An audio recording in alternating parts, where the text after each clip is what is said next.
ہم کلمہ طیبہ میں پڑھتے ہیں لا الہ الا اللہ، وہاں پر ہم کہتے ہیں لا الہ، وہاں پر یہ لا نفی جنس ہے۔ اس لا نے یہاں پر آ کر الہ کی پوری جنس کی نفی کی ہے۔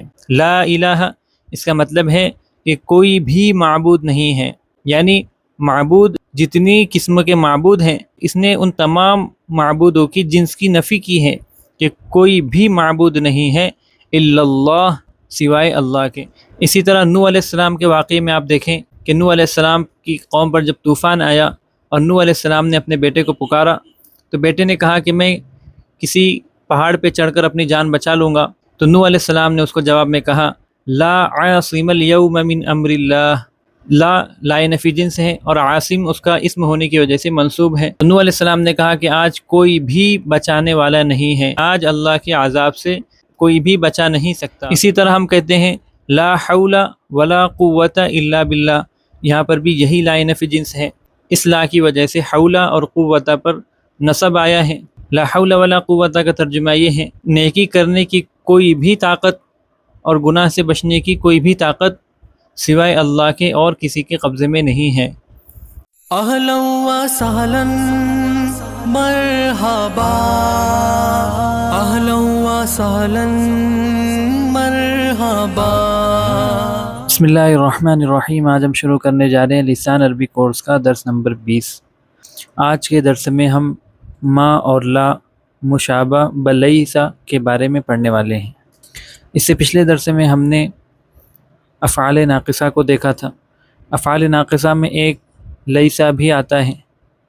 اس درس میں ہم لیسا کی طرح دو الفاظ اور پڑھنے والے ہیں جو ہیں ما اور لا۔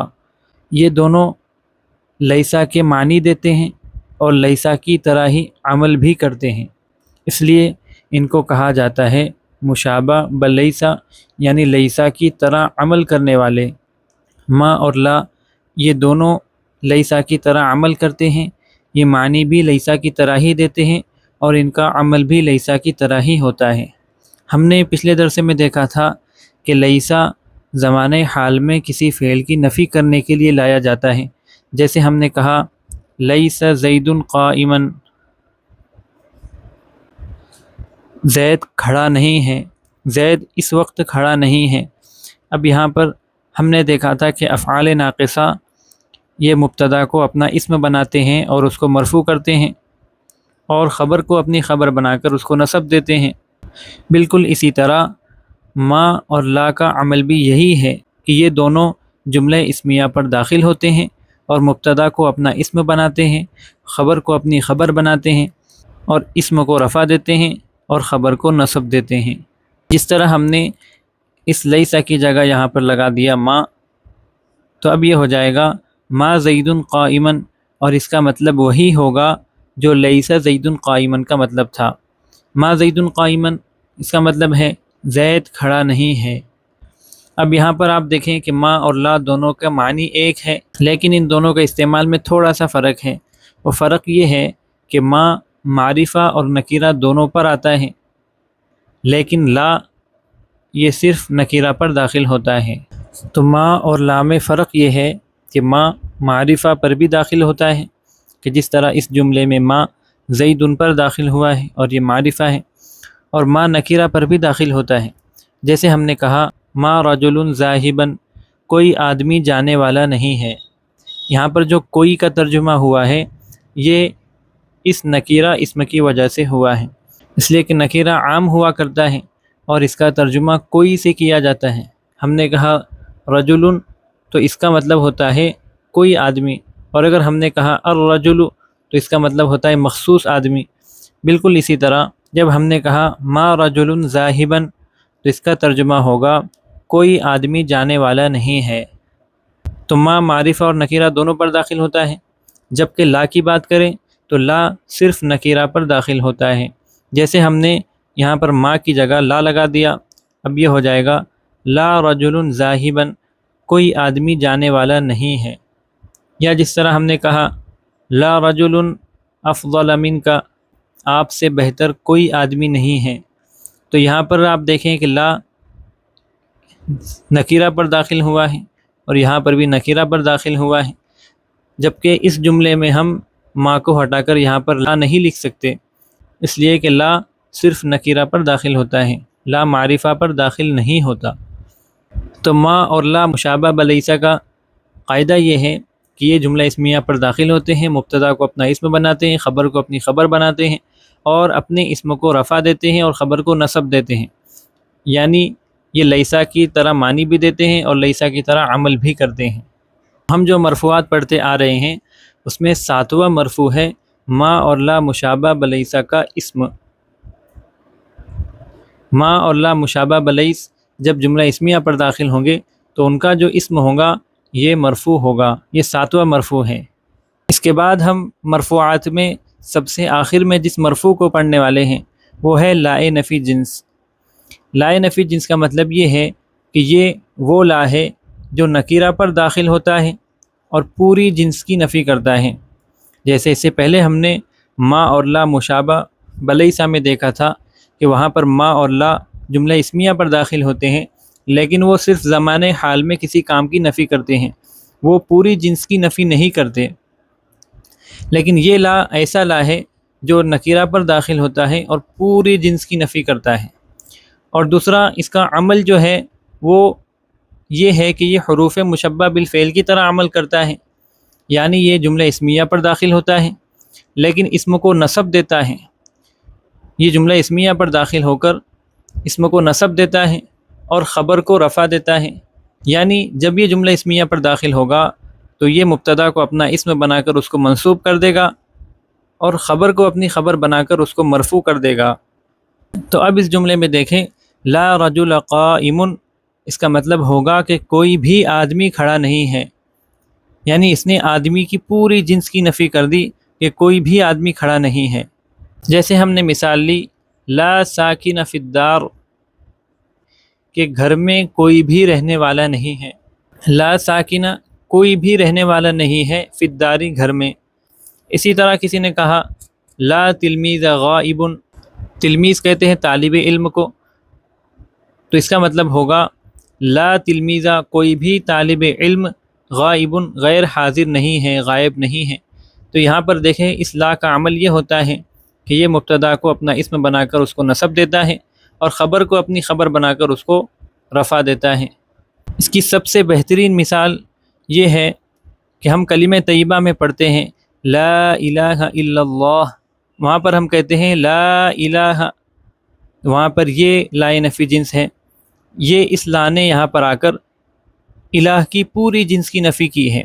لا الہ اس کا مطلب ہے کہ کوئی بھی معبود نہیں ہے، یعنی معبود جتنی قسم کے معبود ہیں اس نے ان تمام معبودوں کی جنس کی نفی کی ہے کہ کوئی بھی معبود نہیں ہے الا اللہ، سوائے اللہ کے۔ اسی طرح ہم کہتے ہیں لا حول ولا قوت الا باللہ، یہاں پر بھی یہی لائے نفی جنس ہے، اس لا کی وجہ سے حولہ اور قوتہ پر نصب آیا ہے۔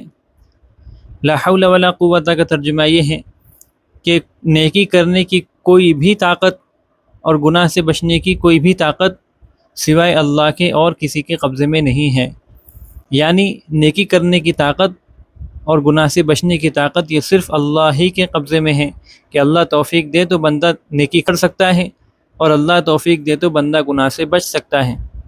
اسی طرح قرآن پاک کی آیت میں ہے ذالک الکتاب لا ریب فیہ، وہاں پر آیا ہے لا ریب، اور لا یہ لائے نفی جنس ہے، اس نے آ کر پوری جنس کی نفی کی ہے کہ یہ کتاب ایسی کتاب ہے کہ اس میں کوئی بھی شک نہیں ہے، اس نے ہر شک کی اس میں نفی کر دی ہے، اس لیے ریبہ اس کا اسم ہے اور اس لیے یہ منصوب ہے۔ اسی طرح لا اکراہ فی الدین، یہاں پر آپ دیکھیں کہ اکراہ یہ اس کا اسم ہونے کی وجہ سے منصوب ہے، اور یہاں پر کہا گیا کہ دین میں کوئی بھی زبردستی نہیں ہے۔ اسی طرح حج کے بیان میں اللہ پاک کا ارشاد ہے فلا رفث ولا فسوق ولا جدال فی الحج، یہاں پر آپ دیکھیں رفث، فسوق اور جدال ان تینوں پر جو نصب آیا ہے یہ اس لائے نفی جنس کی وجہ سے آیا ہے۔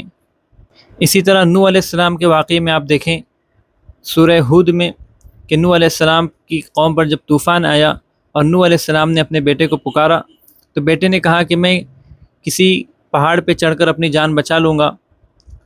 تو نوح علیہ السلام نے اس کو جواب میں کہا لا عاصم اليوم من امر اللہ، لا عاصم، لا نفی جنس ہے اور عاصم اس کا اسم ہونے کی وجہ سے منصوب ہے۔ تو نوح علیہ السلام نے کہا کہ آج کوئی بھی بچانے والا نہیں ہے اللہ کے حکم سے، الا من رحم، سوائے اس پر کہ جس پر اللہ رحم کرے، یعنی آج اللہ کے عذاب سے کوئی بھی بچا نہیں سکتا۔ اس طرح کی بہت ساری مثالیں قرآن پاک میں آپ لائے نفی جنس کی دیکھ سکتے ہیں۔ تو ہم مرفوعات میں جو اب تک پڑھتے آ رہے ہیں 8واں مرفوع ہے لائے نفی جنس کی خبر، یعنی لائے نفی جنس کی جو خبر ہوتی ہے وہ مرفوع ہوتی ہے۔ اب آپ نے اس درس تک 8 مرفوعات کو پڑھ لیا ہے، ہم ایک بار پھر ان کو دہراتے ہیں۔ سب سے پہلے ہم نے دیکھا کہ فاعل مرفوعات میں آتا ہے، فاعل مرفوع ہوتا ہے۔ فاعل اس کو کہتے ہیں کہ جس کی طرف کام کرنے کی نسبت کی جائے، جیسے ضرب زید میں زید فاعل ہے اس لیے یہ مرفوع ہے۔ پھر ہم نے دیکھا نائب فاعل مرفوع ہوتا ہے، نائب فاعل اس کو کہتے ہیں ایسا مفعول کہ جس کی طرف فعل مجہول کی نسبت کی جائے، جیسے اکل الخبز میں خبز یہ نائب فاعل ہے۔ پھر ہم نے دیکھا مبتدا اور خبر یہ دونوں مرفوع ہوتے ہیں، جن کے بارے میں ہم جملہ اسمیہ کے درس میں پڑھ چکے ہیں۔ پھر ہم نے حروف مشبہ بالفعل کے بارے میں پڑھا کہ یہ 6 حروف ہیں، ان، کأن، لیت، لکن، لعل، اور یہ حروف ایسے ہیں کہ ان کی خبر مرفوع ہوتی ہے اور ان کا اسم منصوب ہوتا ہے۔ پھر ہم نے افعال ناقصہ کے بارے میں پڑھا کہ یہ اپنے اسم کو رفع دیتے ہیں اور اپنی خبر کو نصب دیتے ہیں، تو افعال ناقصہ کا اسم مرفوع ہوتا ہے۔ پھر ہم نے ما اور لا مشابہ بلیسہ کے بارے میں پڑھا کہ یہ افعال ناقصہ کی طرح عمل کرتے ہیں اور ان کا اسم مرفوع ہوتا ہے اور خبر منصوب ہوتی ہے۔ اور پھر ہم نے لائے نفی جنس کے بارے میں پڑھا کہ لائے نفی جنس ان کا عمل حروف مشبہ بالفعل کی طرح ہوتا ہے، یعنی ان کا اسم منصوب ہوتا ہے اور ان کی خبر مرفوع ہوتی ہے۔ اب آپ یہاں پر دیکھیں کہ ہم نے مرفوعات میں 4 منصوبات کو بھی پڑھا ہے۔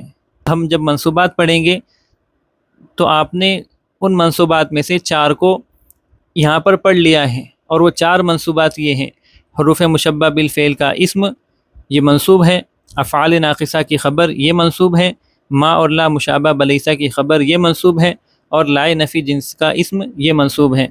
امید ہے مرفوعات کی بحث آپ کی سمجھ میں آ گئی ہوں گی۔